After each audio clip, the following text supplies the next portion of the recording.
दिया है तो कुछ उसे वापस करें। हमारी इतनी हैसियत तो नहीं है कि हम इस शहर को कुछ वापस कर सकें, लेकिन जो भी अपना एक पार्ट हो उसे निभा सकें। तो थॉट प्रोसेस बहुत दिन से मन में था कि क्या करें क्या करें। तो स्वच्छता एक बहुत बड़ा मुद्दा लगता था यहाँ पे कि सफाई नहीं है या लोग अवेयर नहीं है। तो हम काफ़ी टाइम से सोच रहे थे बट नहीं कर पा रहे थे। जैसा कि हर कोई स्पॉट पे हमारे आके बोलता कि भैया हम बहुत टाइम से सोच रहे थे करना, बट नहीं कर पा रहे थे। फिर सडनली 2 अक्टूबर 2014 को प्रधानमंत्री नरेंद्र मोदी जी का स्वच्छ भारत अभियान आया। उससे हमें किक मिला।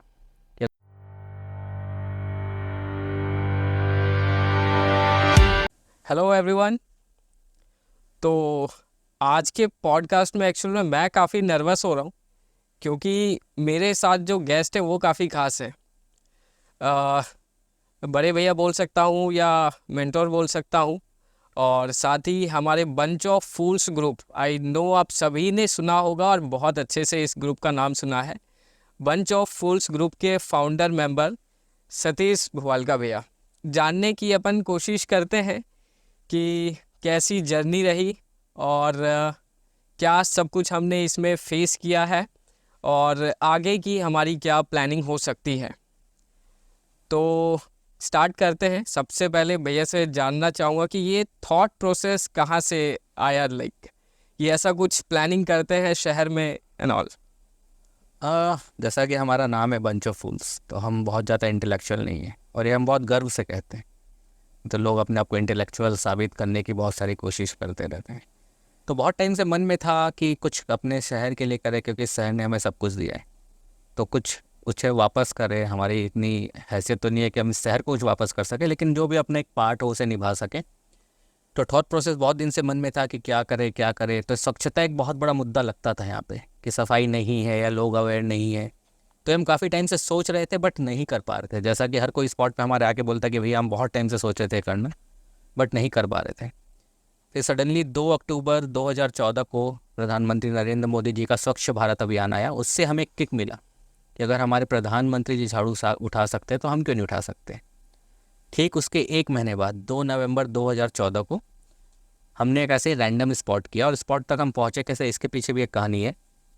मैं बंच ऑफ फूल्स में टोटल 7 फाउंडर्स हैं, हम सातों दोस्त थे। तो जब हमने 2 नवंबर 2014 को पहला स्पॉट किया, उसके पहले की कहानी ये थी कि मैंने अपने कुछ दोस्तों को अपने ऑफिस बुलाया और उनको बोला कि हमें ये करना चाहिए। तो उन्होंने मुझे घूर के देखा, फिर कहा कि चलो ठीक है करते हैं। क्योंकि हम सब में ऐसी बाउंडिंग है कि अगर मैं उन्हें बोलूँगा कि भाई यहाँ से आप कूद जाए तो पूछेगा भी नहीं कि क्यों कूद मैं। तो हमारा सबसे पहला आइडिया यही अच्छा लगा था मुझे कि हम अपने बीच के लोगों से स्टार्ट कर रहे हैं, अभी दूसरों लोगों को नहीं बोल रहे जो हमारा काम नहीं समझे हैं। तो किसी भी काम को करने के लिए आपको उन लोगों को पकड़ना पड़ेगा जो आपकी बातों को समझे या आपसे सरोकार रखते हो। क्योंकि एक बार में वो रेडी हो जाएंगे आपके साथ काम करने के लिए। और जितनी एनर्जी आप बाहर जाके लोगों को कन्विंस करने में लगाओगे, उससे बहुत कम समय में ये तैयार हो जाएंगे और आपका काम चालू हो जाएगा। फिर आपका काम जब बोलेगा तब बाहर के लोग आपके पास आएंगे। तो ठीक एक महीने बाद हमने काम स्टार्ट किया। 2,000 रुपये जमा किए चंदा करके आपस में, और गोल बाजार जाके कुछ सामान खरीद के ले आए। और जब हम स्पॉट पे पहुँचे तो हमें कुछ नहीं आता था कि करना क्या है। बस गंदगी दिखी, गंदगी साफ़ की, एक बोरी कलर खरीदा था, वो भी बनाना नहीं आता था। ज़्यादा पानी डाल दिया तो कलर भी ख़राब हो गया हमारा। तो वो दौर हमने देखा है। और हम अगर आपको ऑनेस्टली बताए तो हमें ये भी नहीं पता था कि हम सेकंड स्पॉट पे जाएंगे कि नहीं जाएंगे। ओके। हमारा ऐसा कोई विज़न या ऐसा कोई मोटो उस समय नहीं था। हमें बस कुछ स्टार्ट करना था, हमने स्टार्ट किया। और उस समय तक हमें खुद पे भी कॉन्फिडेंस नहीं था और हमारे घर वालों को तो हमारे ऊपर बिल्कुल कॉन्फिडेंस नहीं था। क्योंकि एक संडे का टाइम ऐसा होता है कि हर कोई 10-11 बजे सो के उठ रहा है, अपने फैमिली के साथ टाइम दे रहा है। और उस दिन हम सुबह 6 बजे उठ रहे हैं, और किस लिए? कचरा उठाने के लिए। कचरा उठा। तो बड़ा मतलब हंसते थे लोग हम पे। तो फिर बात चली कि नाम क्या रखें, नाम क्या रखें। तो हर कोई कहने लगा कि यार तुम सब बिजनेसमैन हो, अच्छी फैमिली को बिलोंग्स करते हो, कचरा उठाओगे लोग तुम्हें पागल बोलेंगे। तो ये आइडिया वही से आया कि लोग क्यों बोलें, हम खुद अपने आप को पागल बोलते हैं, मूर्ख बोलते हैं और काम स्टार्ट करते हैं। क्योंकि जब आप मूर्ख होते हो तो बहुत सारे काम बहुत ईजी हो जाते हैं आपके करने के लिए। राइट। तब आप बहुत ज़्यादा कुछ सोचते नहीं हैं। ये काम करना है मतलब करना है, आप सामने वाला क्या सोचा उससे आपको कोई मतलब नहीं होता है। तो ये नाम भी हमें उतना ही सपोर्ट किया कि हम फूल से, हमें कोई फ़र्क नहीं पड़ता। जब हम रोड पर सफाई करते थे तो लोग हम पे हंसते थे। कोई कहता था नगर निगम कब से ज्वाइन कर लिया तुम लोगों ने। कोई कहता था कि सिर्फ फ़ोटो के लिए आए हैं इन लोग यहाँ पे, अगली बार से दिखेंगे नहीं। लेकिन आज मुझे बताते हुए खुशी हो रही है कि इस 2 नवंबर 2023 को हमें 9 साल पूरे हो गए, क्या जिसमें बात है। हमें 405 स्पॉट बिना रुके आई सेड अगेन, बिना रुके कंप्लीट किए हैं। कोविड में हम 1 साल रुके क्योंकि काफ़ी तकलीफ थी उस समय सबको, तो सेफ्टी फर्स्ट के माहौल बनाते हुए हमने भी घर से ही कुछ काम किया था। बट उस समय भी हम नहीं रुके थे, हम घर से हमारा हर मेंबर घर से किसी ना किसी तरीके से हेल्प कर रहा था। तो एक छोटी सी जर्नी है हमारी, 405 स्पॉट हमने लास्ट संडे को ही कंप्लीट किया है। ओके। और आगे बहुत सारी ऐसी रणनीतियाँ हैं जिससे हम शहर को और बहुत तेज़ी से स्वच्छ और अवेयर करने की कोशिश कर रहे हैं। एक वो जो दौर था जब ऐसा लगता था रायपुर के किसी भी गली मुक्कर में निकलो वहाँ पे कचरा दिखता ही था, वहाँ से लेके आज का जो एक टाइम है कि ये चीज़ें बहुत रेयर हो गई है। तो इसमें मतलब क्या लगता है कि हमारे ओर से कंट्रीब्यूशन ये रहा या हमने पब्लिक को भी अवेयर करने में भागीदारी निभाई है? क्योंकि आई गेस मैं खुद मेंबर रहा हूँ, तो कभी भी अपना ये मोटो एक नहीं रहा है कि हम सिर्फ कचरा साफ करें, एक अवेयरनेस को लेके हम हमेशा चले हैं। तो क्या लगता है कि वो अवेयरनेस वाला जो पार्ट है उसको करने में हमने और क्या क्या चीज़ें ऐड ऑन किया इसमें मॉडल? देखिए, कचरा फेंकना और कचरा उठाना एक एंडलेस जॉब है। आप कचरा फेंकते रहोगे, मैं उठाते रहूँगा, वो सॉल्यूशन नहीं है। इसका सॉल्यूशन एक ही है कि आपका माइंडसेट चेंज हो कि मुझे कचरा करना ही नहीं है। राइट। आज रायपुर नगर निगम भी बहुत ज़्यादा एक्टिव है। हर किसी के घर में सुबह गाड़ी आ रही है कचरा लेने के लिए, लेकिन उसके बाद भी कचरा बाहर क्यों आ रहा है?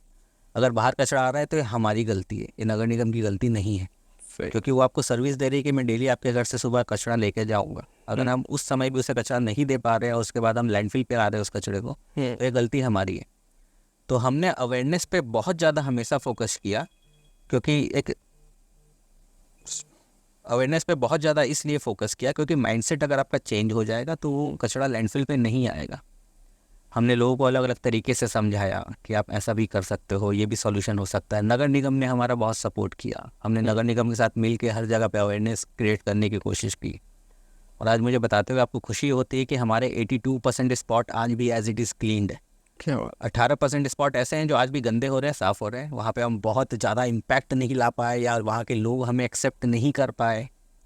मतलब मुझे पता नहीं उसका क्या रीज़न है, क्योंकि उस 18% को छोड़ के अब हम 82% पे बहुत ज़्यादा फोकस्ड है कि उसका रेशियो हम धीरे धीरे बढ़ाते रहें, तो वो रेशियो ऑटोमेटिकली अपने आप कम हो जाएगा। तो अवेयरनेस बहुत बहुत मेजर कंसर्न है। लोगों के अगर दिमाग में आ गया, यहाँ पे बैठ गया कि भाई मुझे कचरा नहीं करना है, तो शहर पे कचरा नहीं आएगा। अवेयरनेस पार्ट में हम बच्चों पे बहुत फोकस करते हैं स्कूल कॉलेज में, क्योंकि वो एक रूट है ही। मतलब मेरे बच्चे, मेरे बेटे बेटी मुझे कुछ बोलेंगे तो मैं ज़रूर सुनूंगा, लेकिन मैं दूसरों को जाके उनको बोलूँगा कि आप गुटखा मत खाओ, यहाँ कचरा नहीं फेंको, वो नहीं सुनेंगे। लेकिन उनके बच्चे या उनके पोते पोती उनको बोलेंगे तो वो इम्पैक्ट बहुत जल्दी आता है। राइट। तो हम रूट को पकड़ के रखें, हम बच्चों को सिखाते हैं, बच्चे अपने घर वालों को सिखाते हैं। तो इन सब चीज़ों पे बहुत वास्ट हमारी वर्किंग चल रही है, बहुत सारे रिसर्च कर रहे हैं हम उसके ऊपर कि और ज़्यादा से ज़्यादा कम समय में ज़्यादा से ज़्यादा इम्पैक्ट कैसे ला सकते हैं। अवेयरनेस के लिए हम नुक्कड़ नाटक करते हैं, डोर टू डोर अवेयरनेस करते हैं, लोगों से मिलते हैं, समझने की कोशिश करते हैं कि प्रॉब्लम कहाँ है, ये कचरा क्यों आ रहा है। कोई कहता है कि भैया मैंने नहीं फेंका, उसने फेंका, तो उसके पास जाते हैं। वो बोलता है मैंने नहीं, उसने फेंका, तो उसके पास जाते हैं। वो बोलता नहीं मैंने नहीं फेंका, उस सब्जी वाले ने फेंक दिया जो शाम को सब्जी बेच के घर जाता है, उसके पास जाते हैं। तो एंड रूट तक जाके उसको पकड़ते हैं कि भाई क्यों फेंक रहा है। फिर वो बोलता है भैया वो लेट हो जाता है, गाड़ी नहीं आ रही है, फलाना फलाना, उसके बहुत सारे रीज़न होते हैं। फिर उसके रीज़न हम सॉर्ट आउट करते हैं। तो हमारे पास ऐसे ऐसे स्पॉट है जो 25-25 साल से गंदे थे और जहाँ पे आज तक हमारे क्लीन करने के बाद कोई गंदगी नहीं हुई है। तो स्पॉट करके आना ही हमारा मोटो नहीं है, उसको सस्टेन करना, उसको फिक्स्ड करना हमारा सबसे बड़ा मोटो है। इसलिए आज तक 82% स्पॉट हमारे एज इट इज़ क्लीन्ड है। और बहुत तो ऐसा रहा होगा कई बार चीज़ें एकदम चैलेंजिंग फेस में हुई होगी, मे बी इनिशियली लेवल पे जब लगा होगा कि यार यहाँ से चीज़ें बहुत मुश्किल हो सकती है, या कुछ जो ट्रैक है ट्रैक चेंज करने की ज़रूरत लग रही होगी। तो उस टाइम पे क्या एक्शन प्लान किया गया अपने मतलब बंच ऑफ फूल्स के द्वारा? जैसा कि हमारा नाम बंच ऑफ फूल्स है, तो आप कभी भी हमारे ग्रुप में आओगे, आप तो आते ही हो, तो वहाँ सारे आपको फूल्स ही दिखेंगे। कोई इंटेलेक्चुअल नहीं है जिसको ये लगता है कि यार ये चीज़ें नहीं हो रही है तो इसको कैसे करें। उनका फोकस एक ही होता है कि ये चीज़ नहीं हो रही है तो इसको करना है। स्पॉट फिक्स नहीं हो रहा है लेकिन इसको फिक्स करना है। वो लोग कभी भी अपना फोकस डाइवर्ट नहीं करते हैं। अगर मैं कभी ढीला पड़ गया तो मेरे मेंबर जो बाकी मेंबर्स है वो मुझे पुश बैक करते हैं, वो ढीले पड़ गए तो मैं उन्हें पुश बैक करता हूँ। तो एक ग्रुप का जो फ़ायदा होता है वो हमें हमेशा मिला, क्योंकि हमारे ग्रुप में 18 साल से लेकर 80 साल तक के लोग हैं। Doctors, engineers, housewife, IAS officers आते हैं काम करने के लिए, जो चुपचाप काम करते हैं और चले जाते हैं। तो बहुत भिन्न भिन्न तरह के लोग हैं हमारे पास, जो बहुत ज़्यादा नहीं सोचते, सिर्फ ये सोचते हैं कि शहर के लिए हमने क्या कंट्रीब्यूट किया, आज संडे को मैंने अपने शहर के लिए क्या अच्छा किया। चैलेंजेस तो हमें हर स्पॉट पे मिलते हैं, लेकिन कहीं ना कहीं उन हडल्स को हम धीरे धीरे पार करते करते करते आज 9 साल से उस काम को कर रहे हैं। नहीं तो मैं बहुत सारे ऐसे लोगों को जानता हूँ जो हडल्स आने के बाद चीज़ों को छोड़ देते हैं, but bunch of fools touchwood कभी ऐसा नहीं हुआ। अगर मेरे आइडियाज़ काम नहीं किए तो आदर्श के आइडिया काम किए, आदर्श के नहीं किए तो और किसी के काम किए, क्योंकि ये एक ओपन प्लेटफॉर्म है जहाँ कोई भी आके अपना आइडियाज़ दे सकता है। तो ज़रूरी नहीं है कि हमेशा मैं जो सोच रहा हूँ वो सही है। तो ये जितना हमारा ग्रुप है उतना ही सबका ग्रुप है, तो यहाँ पे सबके आइडियाज़ लिए जाते हैं, जिससे वो चीज़ें इम्पैक्टफुल हो जाती है।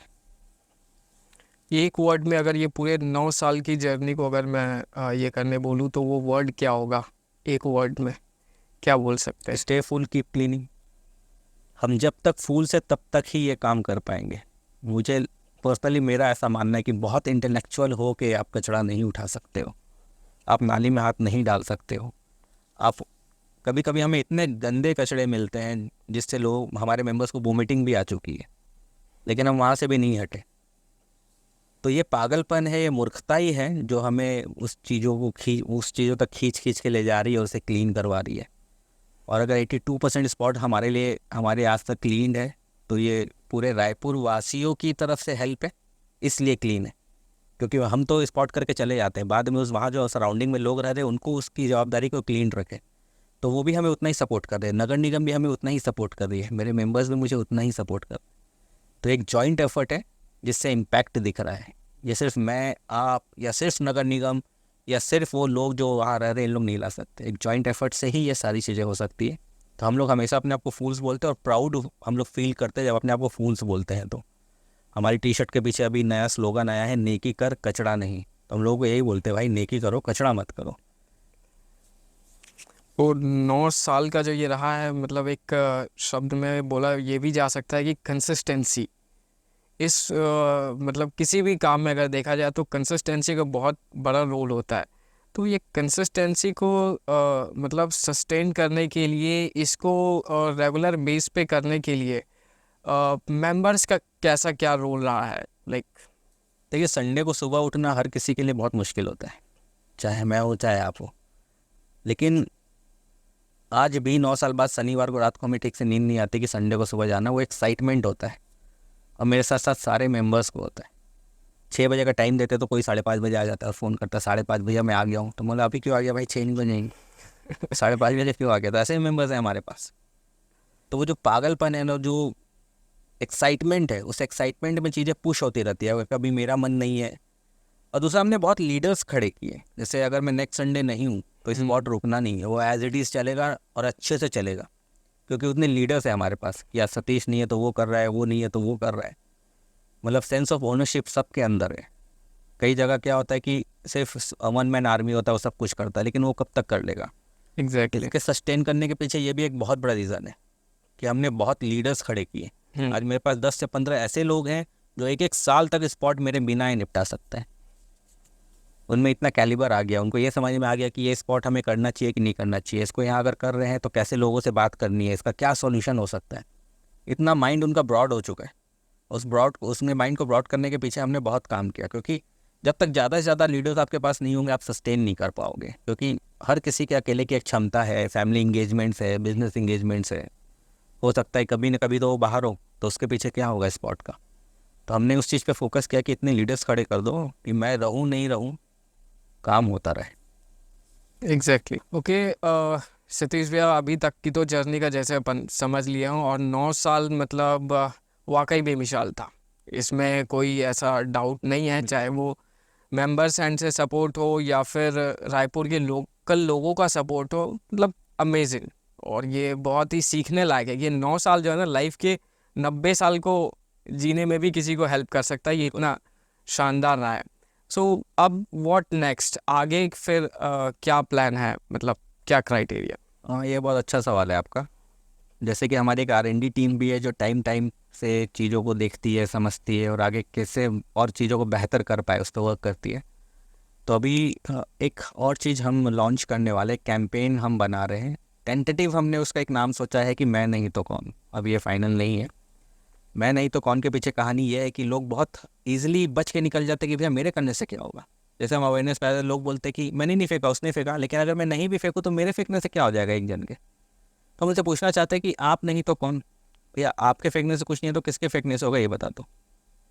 तो मैं नहीं तो कौन एक टेंटेटिव नाम हमारे मेंबर्स ने सोचा है, जिस पे हम school, colleges, coaching centres, corporate offices में जाके अवेयरनेस क्रिएट करेंगे, जिससे मतलब जैसे कोई कॉर्पोरेट ऑफिस में अगर प्लास्टिक की बॉटल यूज़ हो रही है, कोचिंग सेंटर में यूज़ हो रही है, अगर कोई डिस्पोजल यूज़ हो रहा है प्लास्टिक का, तो उसको हम कैसे रोक सकते हैं, उसका सस्टेनेबल मॉडल क्या ला सकते हैं।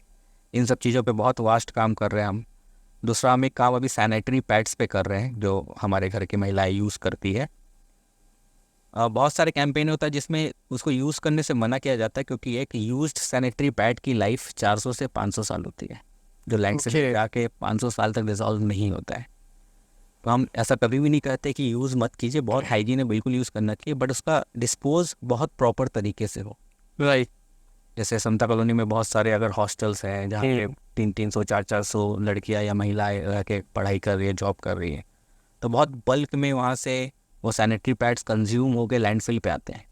तो हम उनसे रिक्वेस्ट करना चाहते हैं कि एक छोटी सी डिस्पोज करने की मशीन आती है, अगर वो हर हॉस्टल के हर फ्लोर पे लग जाए तो वो पैड्स वही डिस्पोज हो जाएंगे, उसे बाहर आने की ज़रूरत नहीं है। ओके। तो ये सारी वर्किंग अभी पाइपलाइन में है, अभी हम लॉन्च नहीं किए, बट हम चाहते हैं हम इसे करें, क्योंकि आने वाले फ्यूचर पे जब हम गड्ढा खोद रहे हैं अभी तो प्लास्टिक्स निकल रहा है, तो वैसा ही कुछ हाल उन सब चीज़ों का भी होगा। मेरे ख्याल से इसको काटना चाहिए। ठीक है, नहीं नहीं, ठीक है। ठीक है। तो इसको लेके हम काफ़ी अवेयरनेस क्रिएट करना चाहते हैं सबके बीच में, कि एक छोटी सी मशीन आती है, वहाँ लगा लीजिए, वो वहीं पे डिस्पोज हो जाएगी, जिसका कोई साइड इफ़ेक्ट्स भी नहीं है। तो ऐसे बहुत छोटे छोटे प्रयास लेके हम आगे बढ़ते रहते हैं। मेंबर्स के जैसे जैसे फीडबैक्स आते हैं, लोगों के फीडबैक्स आते हैं, उस पर काम करके हम आगे बढ़ते रहते हैं। अभी मुझे नहीं पता कि ये मिशन हमारा कितना कारगर होगा, बट एज अ फूल्स जो मैंने पहले ही बताया, हम इसे छोड़ेंगे नहीं, हम लगे रहेंगे। राइट। ये तो हो गई जैसे अब कुछ काम की बात की हमने, क्या किया है और आगे क्या करेंगे। कुछ अचीवमेंट्स जैसे मैं चाहूँगा आप वो शेयर करें, लाइक पीएम सर का मीटिंग हो बंच ऑफ फूल्स के साथ, या कुछ भी ऐसे अचीवमेंट्स के बारे में जानना चाहूँगा। अचीवमेंट्स तो हमारे पूरे 405 स्पॉट है ओके। जहाँ तक हम पहुँच के काम किए। बहुत सारे स्पॉट ऐसे हैं जो 25-25 साल से, 20-20 साल से क्लीन नहीं हुए, लेकिन हमारे क्लीन करने के बाद आज तक वो मेंटेन्ड है, वो हमारे अचीवमेंट्स है। लोगों का सपोर्ट जो हमारे लिए बढ़ा है वो हमारा अचीवमेंट्स है। नगर निगम ने हमेशा हमें हेल्प किया, वो हमारा अचीवमेंट है। और ऑफ कोर्स जब हम पीएम से मिले थे वो तो हमारे लिए अचीवमेंट था ही। क्या स्टोरी थी उसमें, लाइक कैसे? स्टोरी एज सच ऐसी कुछ नहीं थी, दिवाली का माहौल था, दिवाली के बाद की छुट्टी थी और पीएम रायपुर आने वाले थे। तो एक दिन पहले ऐसे ही कॉल आया कि प्रधानमंत्री कार्यालय से बोल रहा हूँ मैं, कल माननीय प्रधानमंत्री जी आप लोगों से मिलना चाहते हैं। एक समय तो बिलीव नहीं हुआ, लेकिन फिर लगा नहीं सही में होगा। तो चीज़ें प्रोसेस हुई, फिर हम दूसरे दिन उनसे मिले, और वो भी काफ़ी हद तक हमें जानते थे, मतलब हम उनके लिए नए नहीं थे, वो हमारे काम को जानते थे। ये बहुत बढ़िया है। हाँ, वो आके बोले कि अच्छा ये है रायपुर की स्वच्छता की टीम। तो काफ़ी मोटिवेशन मिला था। उसके बाद हमारी जवाबदारी और बढ़ गई थी काम करने के लिए, कि अब पीएम ने हमें मिल लिया है या पीएम ने हमें रिकग्नाइज़ किया है, तो भाई अब जवाबदारी हमारी और बढ़ जाती है। उसके बाद से हम वापस डबल फोकस से अपने काम पे लग गए थे। तो हाँ, बहुत सारे अचीवमेंट्स हैं। अवार्ड्स की तो बात करें तो बहुत सारे नेशनल अवार्ड। तारक मेहता से भी आई गेस। हाँ, तारक मेहता से हमें अवार्ड मिला, तो बहुत सारे अवार्ड्स हैं। अवार्ड्स मुझे नहीं लगता कि उतने बड़े अचीवमेंट्स हैं हमारे लिए, जितने बड़े अचीवमेंट्स वो 82% स्पॉट है हमारे लिए राइट। जो क्लीनड है। ये सारे अवार्ड्स आते जाते रहते हैं, बट वो 82% स्पॉट को मेंटेन करना हमारा सबसे बड़ा अचीवमेंट है। रायपुर के लोगों का सपोर्ट सबसे बड़ा अचीवमेंट है, जिन्होंने मतलब दिल खोल के हमें एक्सेप्ट किया, हमारे साथ कदम से कदम मिला के चले। नगर निगम हमारा सपोर्ट सिस्टम है, जिसे एक फ़ोन पे हम कुछ भी उनसे हेल्प ले सकते हैं, और वो हमेशा रेडी होते हैं करने के लिए। तो हमारा अचीवमेंट ये है, जो उनके प्रति हमारा भरोसा है वो हमारा अचीवमेंट है, कि आज अगर बंच ऑफ फूल सफाई के लिए कुछ बोल रहा है तो लोग उसे ध्यान से सुनते हैं। ये हमारा अचीवमेंट है। बीच में सोशल मीडिया में हमने कुछ कैंपेन वगैरह चलाया था जी। प्लास्टिक से रिलेटेड, फिर ये लाइक दीवार पे जो ये पोस्टर्स वगैरह, या फिर तो वो कैंपेन के बारे में मैं चाहूँगा एक बार रिकॉल करें, ताकि लोगों को वो चीज़ें अवेयर हो और उसके बारे में दोबारा उनको समझ में आए। टाइम हम लोग ऑन ग्राउंड के साथ ऑनलाइन भी बहुत सारे कैंपेन चलाते रहते हैं। लास्ट इलेक्शन में हमने एक चलाया था कि भविष्य रंगे दीवार नहीं। ओके। हमने सारे जो भी पॉलिटिशियंस खड़े हुए थे इलेक्शंस में उनसे जाके मिला था और रिक्वेस्ट की थी कि आपका वोटर बहुत स्मार्ट है, वो स्मार्टफोन पे है, आप पोस्टर लगा के शहर की दीवार क्यों ख़राब कर रहे हो। और सब ने हमारे रिक्वेस्ट को एक्सेप्ट किया था और उसके बाद सारे पोस्टर्स रायपुर में रुक गए थे। तो ये अचीवमेंट हमारे साथ साथ उनके लिए भी था और हमारे लिए इसलिए अचीवमेंट था कि हमारी एक बात को उन्होंने माना, और जिसके पोस्टर प्रिंट हो चुके उसके बाद भी वो स्टिक नहीं हुए। बहुत बढ़िया। बहुत सारी ऐसी वॉल पेंटिंग हमारे द्वारा की हुई थी जो बच गई, शहर सुंदर दिख रहा था। उनका कैंपेन करने का तरीका बदल गया, वो लोग स्मार्टफोन या इंटरनेट पे अपना कैंपेन करने लगे। तो बहुत हिट मूवमेंट था हम सब के लिए। और 27, आपको बिलीव नहीं होगा, 27 देशों से हमें उस कैंपेन के लिए सपोर्ट मिला था, जहाँ से लोग क्या बात है। भविष्य रंगे दीवार नहीं, हैशटैग भविष्य रंगे दीवार नहीं का पेपर पकड़ के फ़ोटोज़ भेजते थे हमें। तो काफ़ी अच्छा कैंपेन था वो। फिर हमने नो प्लास्टिक के लिए कैंपेन चलाया था, उसमें भी हमें बहुत सपोर्ट मिला था लोगों से। हम उन्हें तरह तरह के ट्रिक बता रहे थे कि आप प्लास्टिक को यूज़ किए बिना डेली लाइफ में कैसे चीज़ों को कर सकते हो। राइट। मतलब बंच ऑफ फूल्स कभी भी भाषण नहीं देता है, वो एक सॉल्यूशन के साथ आपके पास आता है। प्रॉब्लम क्या है वो सबको पता है, राइट। सॉल्यूशन क्या है वो बहुत कम लोगों को पता है। तो सॉल्यूशन को लेके हम लोग इस टेबल पे आते हैं और उनसे बात करते हैं, तब उन्हें लगता है कि हाँ ये तो बड़ा ईजी है, हम तो इसे करके कुछ ना कुछ कर ही सकते हैं। क्योंकि हर कोई बॉर्डर पे जाके लड़ाई नहीं लड़ सकता सैनिकों के साथ। तो आप अगर एक पॉलिथीन यूज़ नहीं भी कर रहे हो तो आप उतने ही बड़े सिपाही हो जितना बड़ा सिपाही बॉर्डर पे है। तब उसके अगर पॉलिथीन यूज़ नहीं कर रहे हो तब भी आप इन्वायरमेंट की हेल्प कर रहे हो, अपने साथ साथ अपनी फैमिली के साथ साथ बाकी सिटीजन्स की भी हेल्प कर रहे हो। क्योंकि एक प्लास्टिक की लाइफ एवरेज में 400 से 500 साल की होती है, जो आज नहीं तो कल आपको इतना हार्म करेगा और आपको पता भी नहीं चलेगा कि वो हार्म आपको उस प्लास्टिक से हो रहा है। क्योंकि हमारी एक आदत होती है, हम कुछ भी खाते हैं और ऐसे फेंक देते हैं। बट अब आप खुद देखिएगा तो ये आदत काफ़ी लोगों में बदल चुकी है। अगर आपको लाइव एग्जांपल देखना तो आप किसी भी गुपचुप के ठेले पे चलिए, कोई भी गुपचुप खा रहा है तो राउंड घूम के देखता है कि डस्टबिन कहाँ है, डस्टबिन कहाँ उस पत्तल को या प्लेट को फेंकने के लिए, वो खा के ऐसे ही नहीं फेंक देते। है। तो ये चेंजेस है। और 140 करोड़ की आबादी है हमारी, जादू नहीं हो सकता। सिर्फ 9 साल हुए हमें स्वच्छता पे बात करते हुए, उसके पहले हमारा कंसर्न नहीं था ये।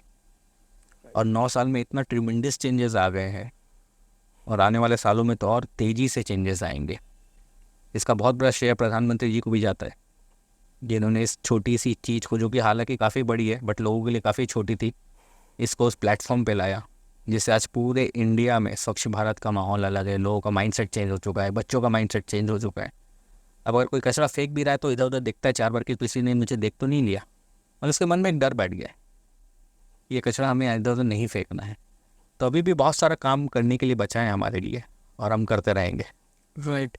अभी भी ऐसा, जैसे रायपुर में कई बार कचरा लोग फेंकते हैं तो उसके भी टाइप्स होते हैं, गीला कचरा, सूखा कचरा, तो उसके बारे में जनरली लोगों को नहीं पता रहता। तो इससे रिलेटेड भी कुछ कैंपेन्स या फिर कुछ ऐसा कुछ स्पेशली बच्चों को टारगेट करके हमने। हाँ, बीच में हमने कैंपेन किया था कि हम सब अपने घर पे गीला कचरा सूखा कचरा को अलग कर देते हैं। सीधे कचड़े को, अगर प्लास्टिक है, ये सारी चीज़ें सेग्रीगेट करके या तो गाड़ी वाले को देते थे, कुछ लोग बेच भी देते थे जिससे उनकी आमदनी हो जाती थी। और गीले कचरे को हम लोग मैन्योर खाद बनाते थे, जो कि हमारे घर के बच्चे ही उसमें इन्वॉल्व होते थे, और उस खाद को हम उनसे 30 रुपये किलो में ख़रीद भी लेते थे, तो उसकी भी पॉकेट मनी जनरेट हो जाती थी। ये बहुत बढ़िया। तो ये सारी चीज़ हमने इस 9 साल में बहुत बहुत बहुत अलग अलग टाइप के एक्सपेरिमेंट किए हैं। कोई सक्सेस रहे हैं, कोई फेल्यूर रहे हैं, लेकिन हमें कुछ फ़र्क नहीं पड़ता, हम करते रहते हैं, चलते रहते हैं। कौन क्या बोल रहा है, क्या सोच रहा है, क्योंकि जिस दिन आप अपने कान बंद करने के लिए कौन क्या बोल रहा है और क्या सोच रहा है, उस दिन आप कुछ भी कर सकते हो। हम इसी थॉट प्रोसेस पे बिल्कुल आगे बढ़ रहे हैं। बहुत शानदार जर्नी रहा है 9 साल का। मतलब मैं खुद भी इन्वॉल्व रहा हूँ तो काफ़ी कुछ चीज़ें मुझे खुद को भी सीखने मिली है। आगे जैसे हम बच्चों को टारगेट करने के लिए स्कूल कॉलेज में कुछ ऐसा कैंपेन्स प्लान कर रहे हैं। हाँ बिल्कुल, जो मैं बताया कि school, college, coaching centres, corporate में हम प्लान कर रहे हैं। ओके। यहाँ जाके उनसे मिलेंगे। और आप कुछ पुराने वीडियोस देखोगे तो हम स्कूल कॉलेज में भी जाके भाषण नहीं देते हैं, वहाँ भी बच्चों के साथ हम एक्टिविटी करते हैं। बलून्स के साथ गेम होते हैं कि भाई सूखा कचरा कौन सा है तो रेड बलून है, गीला कौन सा है तो ग्रीन है, तो उनके दिमाग में बैठ जाता है। हम बोलते हैं बच्चों गीला कचरा कौन सा है, तो उस बलून को पिक करके लाता है। तो उसको ये पता चल जाता है कि गीला सूखा कचरा भी कुछ होता है और इसके भी अलग अलग कलर्स होते हैं। जैसे हम संडे को सुबह स्पॉट पे भी जाते हैं तो पूरी क्लीनिंग करके वॉल पेंटिंग स्टार्ट करते हैं, उसके बाद सराउंडिंग के लोगों को उठाते हैं कि उनको ये ना लगे कि ये लोग भाषण देने आए। हम पहले चीज़ों को इम्प्लीमेंट करते हैं, रोड पे लाते हैं, चीज़ें दिखती है अच्छी, उसके बाद उनको उठाते हैं। तब उनको लगता है नहीं यार, ये लोग भाषण नहीं दे रहे हैं, लोग खुद काम किए हैं। तो बहुत छोटी छोटी चीज़ें हैं, बहुत छोटे छोटे माइंडसेट है जो हमने लोगों के समझे और उसके अनुसार काम किया, वो चीज़ें होती चली गई। और जब आप अच्छी नीयत से कुछ भी करते हो तो वो सारी चीज़ें होते जाती है। और टोटली सेल्फ फंडेड ग्रुप है हमारा, पूरा पॉकेट का पैसा है। मतलब किसी से भी हम किसी भी टाइप का कोई भी डोनेशन एक्सेप्ट नहीं करते हैं, चाहे वो कलर हो, चाहे इक्विपमेंट्स हो, चाहे हमारे पेट्रोल है, जो भी खर्चे हो। तो और इजी हो जाता है हमारे लिए खुल के काम करना। तो बस इसी तरीके से चीज़ें चली आ रही हैं और आगे चलते रहेंगे। इनिशियल डे पे कभी कुछ कोई भी ऐसा इंसिडेंट याद है जो शेयर करना चाहिए, कुछ भी ऐसा? इनिशियल डे के बहुत सारे इंसिडेंट्स हैं, मैं बताना चालू करूँगा तो रात हो जाएगी, क्योंकि उस समय कोई आइडियाज़ था नहीं कि होता कैसे है। एक गंदा स्पॉट हमने चूज़ कर लिया और हम 7 दोस्त आने वाले हैं। आए 2 दोस्त, 5 कहाँ है, 2 बाहर है, किसी की तबीयत ख़राब है, कोई कहीं चला गया। बिजनेस में आए तो उनकी ट्रिप्स चलते रहती थी। अब हम दोनों एक दूसरे का चेहरा देख रहे कि उठाएंगे कैसे, और वो कचरा था एक ट्रक। और उस समय हमारा नगर निगम से कोई ऐसा संपर्क नहीं था कि हमें गाड़ी घोड़ा मिल जाए। तो हम अपनी गाड़ी में गए चौड़ी, वहाँ से 2 लेबर लेके आए 200 रुपये में, और उनके साथ काम करके उस कचरे को रिमूव किया। कचरों को बोरी में भर के एक्टिवा में ले जाके डस्टबिन में डालते थे, अपने कार में ले जाते थे। वो दिन है, अगर उस दिन हम भाग जाते तो शायद आज यहाँ ना बैठे होते। राइट। तो वो सारे स्ट्रगल्स हमें हमेशा याद आते हैं। अब हमें इतना आइडिया लग गया है कि हम ये कचरा देख के बता सकते हैं कि ये कचरा कितना होगा, कौन सी गाड़ी पे आएगा, कितने दिन पुराना है, किसने फेंका होगा। अब हम कचरे पे एक्चुअली एक पीएचडी कर चुके हैं, क्या हम बात ऐसा है। बोल सकते हैं। कचरे पे पीएचडी। ये बहुत इंटरेस्टिंग चीज़ है। इसके लिए आपको भी आना पड़ेगा हमारे स्पॉट पे, तो शायद आप भी इस पे पीएचडी कर सकते हैं। तो मेंबर्स कैसे जुड़ते चले गए? लाइक ये जैसे 2 मेंबर्स से लेके ये जो एक जो काफिला तैयार हो गया पूरा, तो ये कहाँ से, मतलब कैसे? पहले 6 महीने तो कोई भी मेंबर हमें ज्वाइन नहीं किया था। हम ही लोग काम करते थे, छोटा स्पॉट लेते थे, कैसा भी करते थे, काम खत्म करके घर जाते थे। 6 महीने बाद एक पहला मेंबर ज्वाइन हुआ। हम अपने सारे काम को सोशल मीडिया पे पोस्ट करते थे। तो कि कोई मतलब स्वच्छ भारत लॉन्च हुआ था उस समय, तो लोगों को लगता था यार ऐसे ही है, आए हैं फोटो तो खिंचाएंगे चले जाएंगे, हर कोई यही सोचता था। लेकिन जब 6 महीने हो गए और हम नहीं रुके, 24-25 स्पॉट हो चुके थे, तब लोगों को एक बिलीव आया कि नहीं यार, ये भागने वाले नहीं है। क्योंकि लोग आपको वॉच करते, जो हमने सीखा वो आपको देख रहे हैं, लेकिन वो ये देखना चाहते कि आपकी कंसिस्टेंसी कितनी है, आप कब तक टिके हुए हो। ऐसा तो नहीं है कि 1 बार 2 बार 3 बार में आप भाग गए। तो जब 6 महीने हो गए, तब उनको एक बिलीफ पावर आया कि नहीं यार, कुछ अलग है, जाके देखना चाहिए। फिर लोग हमसे जुड़ना चालू हुए। तो ये एक लेसन है हमारी लाइफ के लिए कि बहुत जल्दी अगर आप कुछ एक्सेप्ट करना चाहते हो या कुछ लेना चाहते हो तो नहीं मिलता, उसके पीछे बहुत मेहनत करनी पड़ती है। और लोग जो हम बोलते हैं ना, देख नहीं रहे, हर कोई आपको देख रहा है, आपको जज कर रहा है। वो ये देख रहा है कि आप कब तक कर सकते हो, आप में कितना पेशेंस है, वो आपके पेशेंस को चेक करता है। तो हमारे साथ भी वही हुआ। 6 महीने बाद एक मेंबर आया, और आज भी अगर किसी को भी ज्वाइन करना हो तो हम ट्विटर, इंस्टा और फेसबुक पे हैं, बंच ऑफ फूल्स के नाम से। हम अपनी सारी एक्टिविटीज़ वहाँ पे पोस्ट करते हैं। तो आज भी जितने मेंबर्स हैं उसे देख के ही हमारे स्पॉट पे आते हैं। तो देखिए उस पर पोस्टिंग होते रहती है। अगर आप लोग कोई भी इंटरेस्टेड हो तो बिल्कुल संडे को आ सकते हो मूर्खता देखने के लिए और करने के लिए। बिल्कुल। इसके अलावा एक फैक्टर और है, वो है हमारे घर वाले, कि उनका क्या रिएक्शन रहता था कि बाहर ये इतना कर रहे हैं और घर में शुरू में क्या? तो उनको बिलीव ही नहीं था। उनको भी यही लगता था कि 1-2 बार कर लेंगे, हो गया इनका। क्योंकि संडे को हम खुद 10 बजे सो के उठ रहे थे, दिन में कुछ नहीं कर रहे थे, और सुबह 6 बजा नहीं कि तैयार होकर घर से निकल गए एकदम टी शर्ट पहन के। तो उनको भी बिलीव नहीं होता था। लेकिन जब 6 महीने हो गए और हम नहीं रुके, तब धीरे धीरे उनका बिलीव पावर भी बढ़ता गया। फिर एक बार दैनिक भास्कर के फ्रंट पेज सिटी भास्कर में हमारी कवरेज आई। ओके। तो वो बड़ा टर्निंग पॉइंट था हमारे घर वालों के लिए। उनको तब फील हुआ कि हाँ यार, कुछ अच्छा कर रहे हैं लोग। और वो दिन है, आज का दिन है, घर वालों का बहुत ज़्यादा सपोर्ट है हमें। उनके सपोर्ट के बिना आप नहीं कर सकते। आज भी सैटरडे को मेरी वाइफ मेरे सारे कपड़े को दरवाजे के पीछे लटका देती है कि संडे को आपको तो जाना है कल सुबह। तो सपोर्ट सिस्टम बहुत अच्छा है। अब घर वालों का सपोर्ट सिस्टम इतना है कि उससे हमको बहुत हिम्मत मिली काम करने के लिए। तो वो भी चेक कर रहे थे शुरू में कि आप कब तक कर सकते हो। तो चेक हर कोई करता है। सही बात है। तो ये एक ओवरऑल जर्नी बंच ऑफ फूल्स की, जिसमें हमने बहुत सारी चीज़ें शेयर किया है। आप चाहें ना चाहें, सोसाइटी आपकी भी एक रिस्पॉन्सिबिलिटी है। हमारी जो एक रिस्पॉन्सिबिलिटी केवल घर तक या ऑफिस तक ही नहीं रह सकती है, ये समाज की भी जो एक हम बोल सकते हैं दायित्व हमारा है किसी भी चीज़ को लेके। तो उसको पहचानना बहुत ज़रूरी है, और ना सिर्फ पहचानना, उसमें आपका क्या कंट्रीब्यूट हो सकता है, इस चीज़ को जानना भी बहुत ज़रूरी है। तो डेफ़िनेटली मुझे लगता है कि इस एपिसोड से वो चीज़ें आप तक पहुँचेगी कि आप अपने उन दायित्वों को पहचानें और सीखने की कोशिश करें कि क्या और कैसे हम अपना कंट्रीब्यूट कर सकते हैं समाज के हित में या देश के हित में। ठीक है, क्योंकि इंडिविजुअल लाइफ जीना, आई डोंट थिंक सो कोई लाइफ है जब तक कि सोशली आपका कंट्रीब्यूशन नहीं हो सकता। तो ऐसे ही कुछ और भी एपिसोड के लिए आप जुड़े रहिए मुझसे इजी टॉक्स के साथ, और ऐसे ही कुछ हम मज़ेदार कंटेंट्स आपके लिए और भी लाने वाले हैं।